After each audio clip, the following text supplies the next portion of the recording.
As part of your proxy statement filed with the SEC, you will describe the situation if your independent auditor resigned, refused to stand for re-election, or was dismissed. You will also provide disclosure about the hiring of a new auditor. Today on Zippy Point.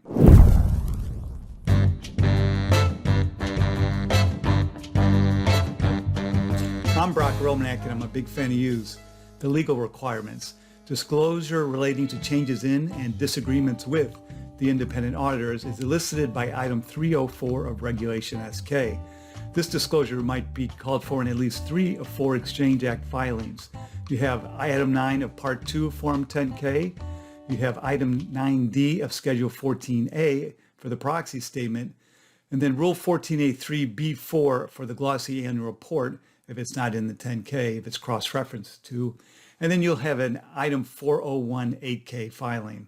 Note that a change in auditor requires real-time disclosure in an 8K under item 401 of that form. And I have a separate Vid-Guide about how to take care of that. A link to that is beneath this video. So the heart of this disclosure is item 304 of Regulation SK. And there are 2 pieces of it. You have item 304A, that's regarding the disclosure about the resignations, the refusals to stand for re-election or dismissals. And then you have item 304B, that's disclosure regarding the differing views between the former and the new accounts, or former accounts and management, really, concerning the accounting for or disclosure of material transaction or events that were subject of a prior disagreement or reportable event. This area is fairly complicated. There's a lot to digest. If you read item 304 of SK, it's very long. So what follows is a pretty cursory overview of what you need to know. So if you find yourself dealing with an auditor change or a disagreement, read item 304 pretty carefully and do more research, including reading section 4510 of CorpFin's Financial Reporting Manual. Purpose. Auditor changes are a big deal. It has the potential to really rock a company's stock. Investors will wonder, do we need to take a closer look at what's happening with this company and have a closer look at their financials? Since this disclosure highlights disagreements between the company and their auditors, it has the effect of deterring companies from engaging in opinion shopping, looking around for an auditor that is more amenable to a particular accounting treatment it wants. It's an area fraught with heartache and pain because there might be hurt feelings on one side or the other. Cooperation might be hard to come by. It could well involve a company that has been pushing the envelope too much when it comes to their financial reporting. This can get ugly. When you make the disclosure, you're going to be making it for 2 consecutive years in your proxy. As noted in instruction 1 to item 304, companies are required to disclose the auditor change in their proxy, even if previously disclosed in a 8K or another 34 Act report before. So as a result of this instruction and some CorpFin staff interpretations in the compliance and disclosure interpretations for 8Ks 101.01 and 21402, a company will rarely report item 304 information in its 10K or glossy annual report. It's typically going to be in the proxy. But because the proxy rules require 304A disclosure, if an auditor change occurred at any time during the company's 2 most recent fiscal years and then the interim period since then, a change will be disclosed in 2 consecutive proxies, like I mentioned before. What is a change in auditor? Should be a simple question, but sometimes it's not. There's a bunch of CorpFin staff interpretations, both in section 114 for the 8K CDIs, and then in section 11 for the SK CDIs. So let's quickly just mention a few of these. Auditors that merge. That's a change in your auditor if the legal entity that your account changes. If your auditor changes its legal entity, the Big Four sometimes do this, that their overseas affiliates might experience a change. It may be that you use the same auditor, but now in a different country, and it's a different legal entity over there. That happens a lot. That could be a change in auditors, a reportable change. There could be a reverse merger that you go through that results in you having a new auditor, and you could have a change in your lead partner of your audit team that is not a change in your auditor. So that's not reportable under item 304. What to disclose. So Item 304A has 5 things to disclose if your auditor is departing. The type of departure, how hostile is it, and when. I'm going to paraphrase here. You want to read item 304A. Type of departure and when. The type of audit report issued the last 2 years, was it clean or not? And if not, what kind of unclean opinion was it? Or whether the decision to change the auditor was approved by the audit committee or the board.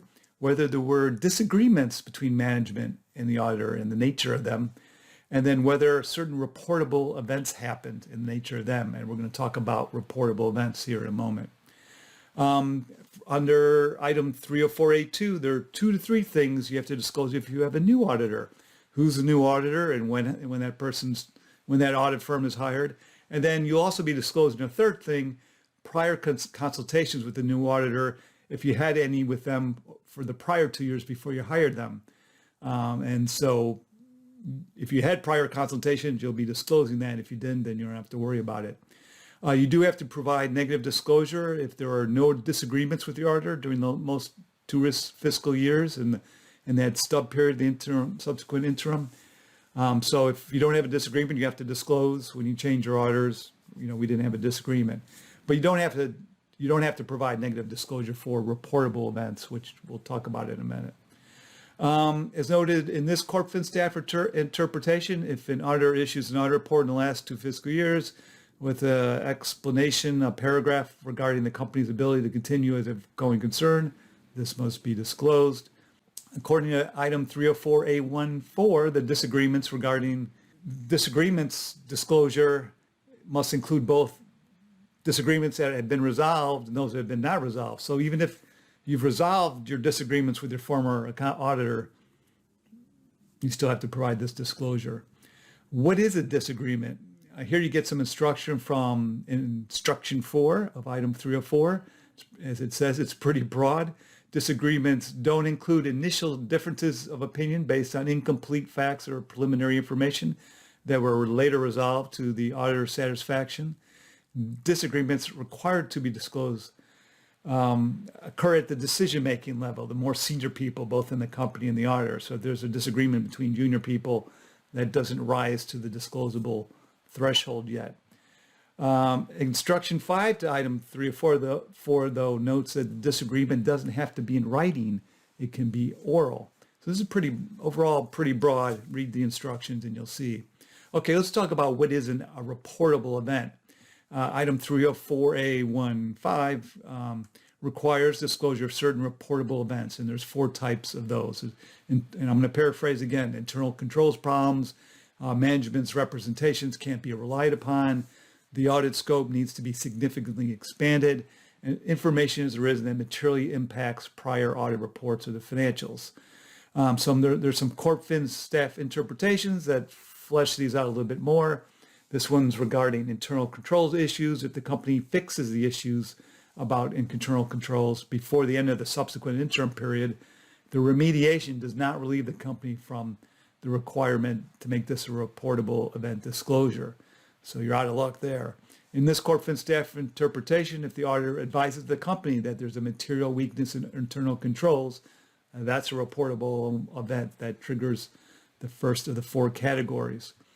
On the other hand, if the auditor advised the company that significant deficiencies in internal controls existed, so it's not rising to the level of material weakness, that's not a reportable event.